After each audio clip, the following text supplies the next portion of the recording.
ఓం మహాగణాధిపతయే నమః. ఓం గురుభ్యో నమః. ఓం శ్రీమాత్రే నమః. పరమేశ్వర స్వరూపమైనటువంటి జ్యోతిష, వాస్తు మరియు ఇతర అనేకమైనటువంటి శాస్త్రములను మనకు అందించినటువంటి మహర్షులకి నమస్కారం. హయగ్రీవ హయగ్రీవ హయగ్రీవేతి యో వదేత్ తస్య నిస్సరతే వాణీ జన్మకన్యా ప్రవాహవత్. అరుణాం కరుణాతరంగితాక్షీం ధృతపాశాంకుశపుష్పబాణచాపాం అనిమాది విరావృతాం మయూకైః అహమిత్యేవ విభావయే భవానీం. శ్రీమాత్రే నమః.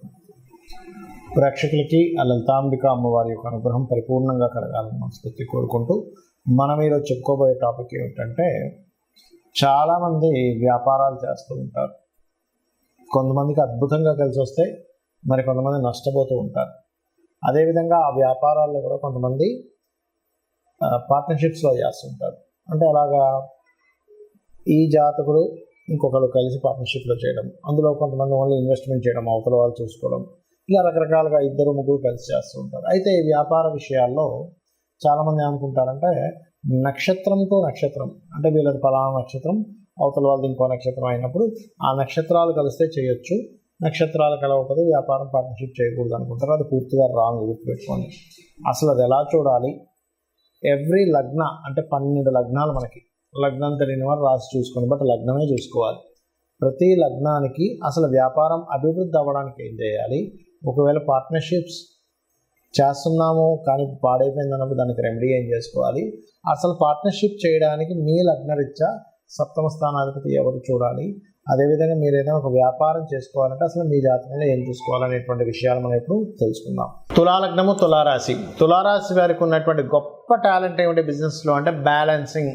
ఎట్లా బ్యాలెన్స్ చేయాలి? నా దగ్గర డబ్బులు ఏంటి, నేను పెడుతున్నటువంటి బిజినెస్ ఏంటి, నా దగ్గర ఉన్న వనరులు ఏంటి, మార్కెట్ ఏమిటి, నా దగ్గర ఉన్న తెలివితేటలు ఏంటి, మార్కెట్కి ఎంతవరకు ఉపయోగపడుతుంది అనేటువంటిది ఉంటుంది. అదేవిధంగా బిజినెస్లో ఎటువంటి ఆటుపోట్లు వచ్చినా సరే బ్యాలెన్స్ చేసుకోగలుగుతారు.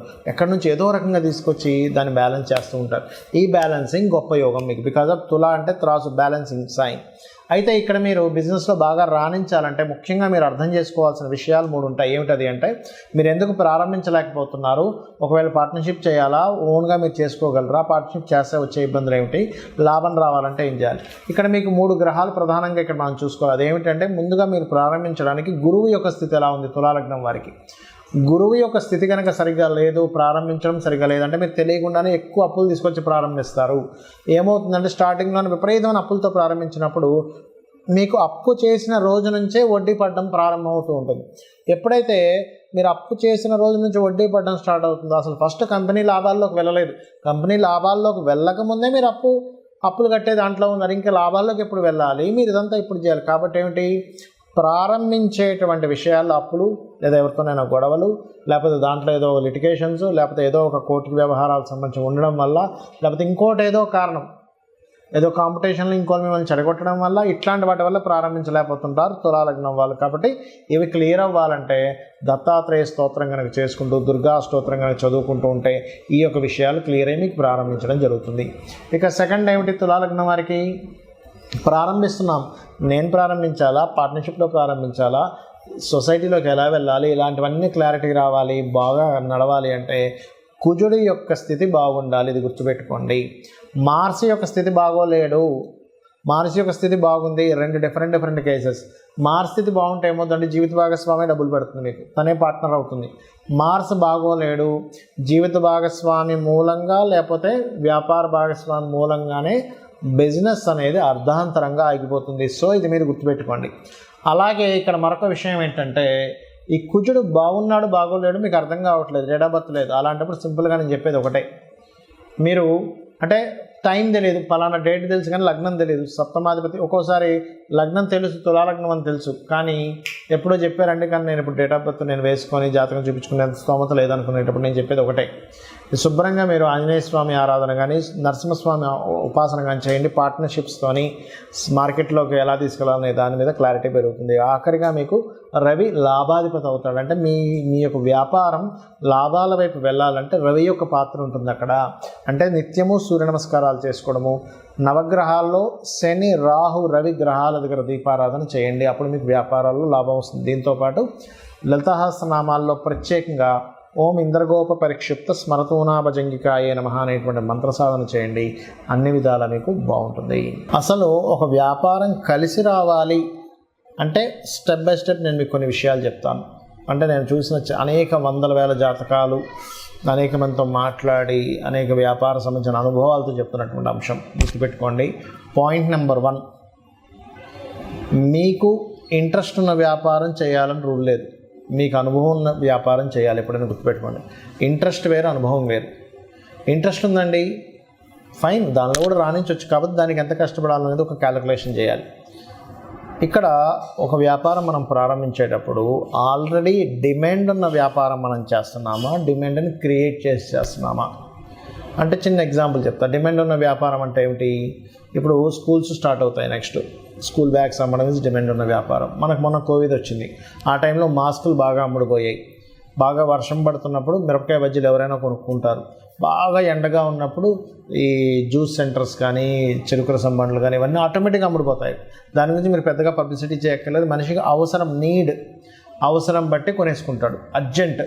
ఇప్పుడు బాగా సిటీలో ఆ మధ్య ఒకసారి చూడండి, కోవిడ్ వచ్చినప్పుడు వ్యాక్సిన్స్ సంబంధించినవి, సమ్ ట్యాబ్లెట్స్ సంబంధించినవి అవి బ్లాక్లో కూడా అమ్మారు. అంటే ఏమిటి? డిమాండ్ ఉన్న వ్యాపారం చేసేటప్పుడు డిమాండ్ ఏది ఉందో దాన్ని తెలుసుకుని వ్యాపారం చేయడం ఒకటి. రెండవది డిమాండ్ని క్రియేట్ చేసి చేయడం. అంటే ఒక వ్యక్తి ఒక వస్తువును ఒక రకంగా అమ్ముతున్నప్పుడు దాన్ని ఇంకా బాగా తయారు చేసి వేరే వాళ్ళకంటే నాది బాగుందని చూపించుకొని మార్కెట్లోకి వెళ్ళి అమ్మడం.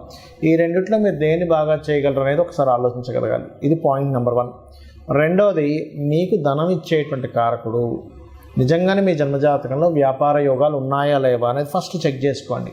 అంటే వ్యాపార యోగం ఉంటేనే వ్యాపారంలో దిగాలి. వ్యాపార యోగం లేకపోతే వ్యాపారాల్లో దిగడం వల్ల నష్టపోవడం తప్పితే ఏమీ ఉండదు అక్కడ. దీన్ని ఎలా చూస్తారు అంటే బుధగ్రహం ఎలా ఉంది ఈజ్ మోస్ట్ ఇంపార్టెంట్. లాభాధిపతి ఎలా ఉన్నాడు, ధనాధిపతి ఎలా ఉన్నాడు. నిజంగానే బుధుడు రాసులకి లేదా ఈ యొక్క వ్యాపార కారకుడితో సంబంధం ఉందా, స్వేచ్ఛాయోగం ఉందా, అంటే శనికేతువులు ఎలా ఉన్నారు, శని రాహువులు ఎలా ఉన్నారు ఈజ్ మోస్ట్ ఇంపార్టెంట్. ఇక్కడ ఏదైనా ఒక వ్యాపారం సరే మీకు కలిసి వస్తున్న వ్యాపారం తెలిసింది. అందులో ఏంటి? అది సర్వీస్ ఓరియంటెడా, ప్రోడక్ట్ ఓరియంటెడా తెలుసుకోవాలి. సర్వీస్ ఓరియంటెడ్ అయితే సర్వీసెస్ చేయడమే.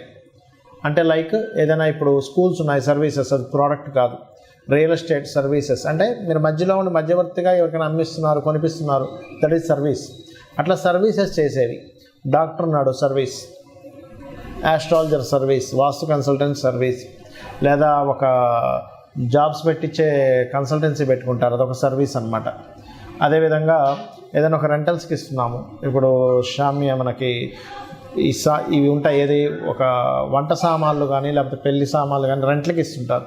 నువ్వు ఎనీథింగ్ నువ్వు ఒక రెంట్కి ఇచ్చి మళ్ళీ ఆ రెంట్ మీద తీసుకునేది కూడా సర్వీసెస్ కిందకే వస్తాయి. అంటే నువ్వు అక్కడేమీ ప్రత్యేకంగా నువ్వేమీ అమ్మట్లేదు, నువ్వు ఒక సర్వీస్ చేస్తున్నావు. నీకు సర్వీస్ ఉందా, బిజినెస్, లేకపోతే ప్రోడక్ట్ ఉందా ఈజ్ మోస్ట్ ఇంపార్టెంట్.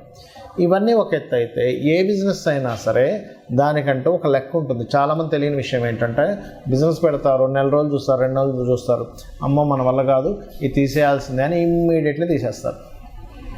ఒక మొక్క మనం నాటినప్పుడు, ఒక విత్తనం వేసినప్పుడు ఆ విత్తనం చిగురించి పైకి రావడానికి దానికి ఒక టైం పడుతుంది.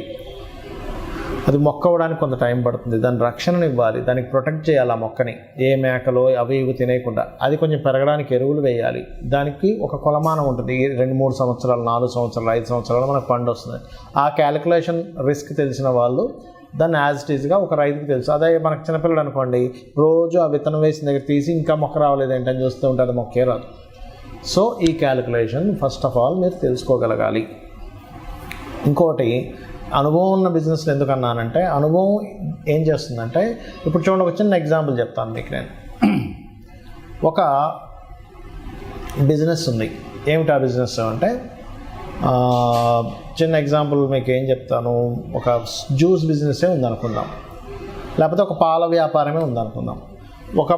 ఒక వ్యక్తి పాల వ్యాపారం, ఇద్దరు ఫ్రెండ్స్ పాల వ్యాపారం ప్రారంభించారు. ఒక వ్యక్తి ఏమో లక్షలు సంపాదిస్తున్నాడు, ఇంకో వ్యక్తి ఏమో అప్పుల పాలయ్యాడు. అదేంటారు, నువ్వు ఒక 50 గేదెలు తీసుకొచ్చావు, నేను 50 గేదెలు తీసుకొచ్చాను, బట్ మన ఇద్దరం ఎందుకు సక్సెస్ అయ్యాం, ఫెయిల్ అయ్యాం తీసుకుంటే, ఇతనికి అనుభవం ఉంది. ఎలాంటి అనుభవం ఉంది? సక్సెస్ అయిన వ్యక్తికి ఒక గేదెని చూసినప్పుడు, ఒక ఆవుని చూసినప్పుడు ఆ దాంట్లో సెన్సిటివ్ తెలిసిపోయేది, ఇది జబ్బులో పడబోతుంది అని. అదొకటి. రెండవది,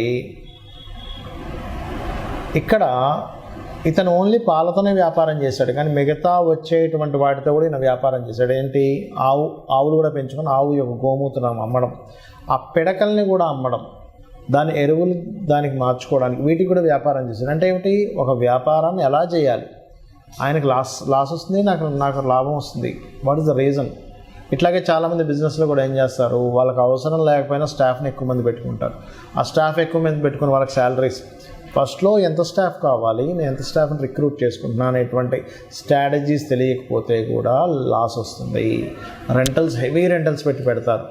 సరే, ఓకే, ఒక్కొక్క ఏరియాలో మంచి పాష్ ఏరియాస్లో హెవీ రెంటల్స్ ఉంటాయి, కానీ దాని తగ్గట్టుగా మనం ఎన్ని రోజులు భరించాలి, ఎన్ని రోజులు భరిస్తే దానికి ఎంత కష్టపడాలని ఒక స్ట్రాటజీ కనుక వేసుకోకపోతే మీరు బిజినెస్లో రాణించలేరు. ఫైనల్గా నేను చెప్పేది ఒకటే, ఎవరైనా బిజినెస్లో రాణించాలి, బాగా లాస్లో ఉన్నామన్నప్పుడు అమ్మవారి మంత్రం ఒకటి ఉంటుంది, అది చెప్తాను ఫైనల్గా. ఏంటది అంటే, ఓం ఇంద్రగోప పరిక్షిప్త స్మరతోనా భజంగికాయే నమః అనేటువంటి నామం కనుక రోజు 40 నిమిషాలు చేసుకున్నట్లయితే ఖచ్చితంగా బిజినెస్లో సక్సెస్ అవుతారు.